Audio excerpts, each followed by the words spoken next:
Thank you for your interest in the Russell School of Ministry Field Residency Program, but specifically for your interest in becoming a residency site.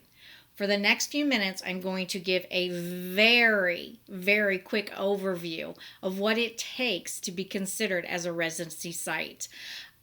Let's start first with the most important thing.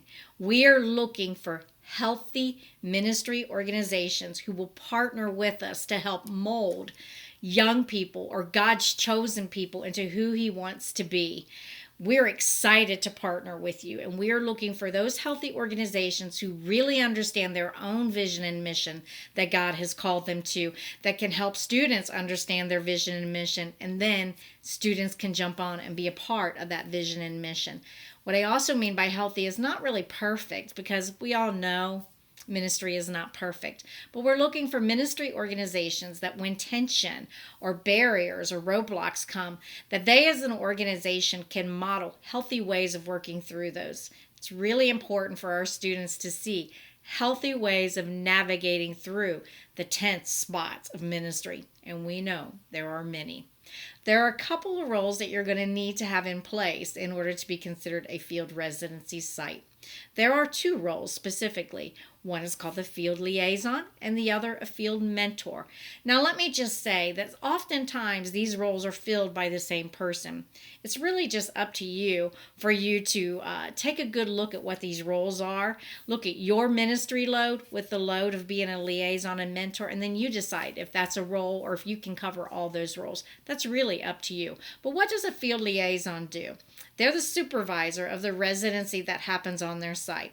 They're going to be the ones who are going to set up first connect visits. They got to have a voice in the budget. They need to be someone who can communicate budget, or at least the authority to communicate approved budget. And I'll talk about why in a minute. They will be someone who will manage the paperwork of onboarding a resident to your site. They will work closely with the field mentor to make sure that the resident is developing into who they need to be. So that is the field liaison. They're basically the supervisor to the residency that happens on your site. The field mentor. The field mentor must be a full-time staff member. And here's the reason why. The field mentor really is the one who's going to model most of what ministry looks like to the resident. They're the ones who are going to spend the most time molding the student into who God wants them to be. The field mentor will spend a lot of time with the mentor or with the resident, but they're going to spend a lot of time with me as well. So we will have what we call once a month CCM meetings, which stands for Core Competency Meetings. And those meetings are all about, there are a couple things actually. All mentors log on to a virtual meeting. We kind of network. They talk amongst themselves, what's working, what's not working, share ideas. But the core competency training comes in that each month we will talk about a soft skill. And I'll give them the overview and the training on what they will then pass on to the residents. So the mentor will meet with me once a month for CCM meetings, but they'll also be responsible for weekly check-ins through resident evals. Those are really important that I get those in a timely manner because our students are getting college credit off of those. They don't take long. They're about 10 minutes. It's just a way to assess how the student did the week before, a quick overview to how their week went. But it's also a way for us to stay connected. And if a redirection needs to be made, we can get on it sooner than later.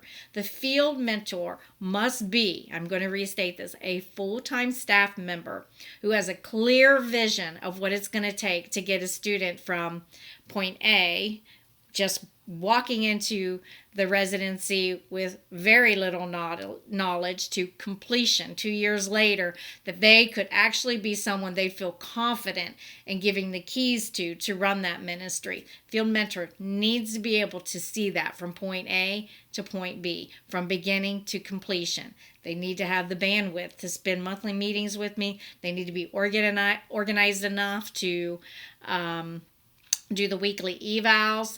They need to have a walk that's strong enough that they can model healthy ministry and be able to mentor the student in emotional and spiritual matters. The mentor is a huge piece. Now, the liaison and the mentor will collaborate on many things. The liaison needs to check in with the mentor to make sure that they're staying healthy, that they're managing their ministry, but that they are able and are reaching the goals that were set on how to mold this resident into who God wants them to be. So, healthy ministry, a liaison, a mentor, and the final piece that's a really important piece. The traditional path for residency is 2 years. The first year, a resident would be on your site for 15 hours. They would not necessarily be only on your site for 15 hours, but they are committed to 15 hours of ministry for you each week. Those 15 hours are not compensated. But the second year, the final year of residency, the hours increase to 20 hours a week. They will be committed to you to give 20 hours to you for your ministry to develop and move your vision and mission forward. But for those 20 hours, we're going to ask that you compensate them in their final year. And what we ask is for $10 an hour, 20 hours a week for every week that they are on board with you, which is 52 weeks because we are year round. And so the final year of residency, traditionally and typically their second year, there is a compensation expected of $10 an hour for 20 hours a week, 52 weeks. So let me do a quick recap. What does it take to be considered for a residency site at Russell School of Ministry, to be one of our training sites? Number one, you need to be a healthy organization that understands your own vision and mission to the fullest, okay? And that you are healthy enough to work through the lows of ministry. You need to have a point person, a supervisor, a field liaison. You need to have a field mentor who is a strong mentor who can see the beginning and the end of what it takes to come into field residency and what it's going to take to develop them so that when they leave, they would feel really good about giving them the keys to their ministry. They need to have the bandwidth to walk and journey with the resident and to meet with me monthly, and then organize enough to do the work that they need to do and setting weekly evals.